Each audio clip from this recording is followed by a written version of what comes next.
Il y a quelque chose d'assez nouveau, c'est qu'effectivement, un crime de cette nature occupe l'actualité pendant un peu plus d'une semaine, et ça, c'est extrêmement rare quand même.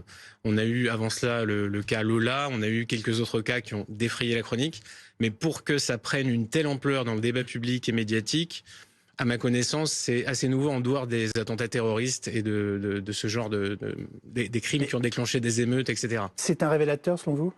Ah oui, oui, c'est clairement pour moi, c'est plus qu'un fait divers, c'est symptomatique d'une criminalité qui a souvent été ignorée, déniée par les grands médias français.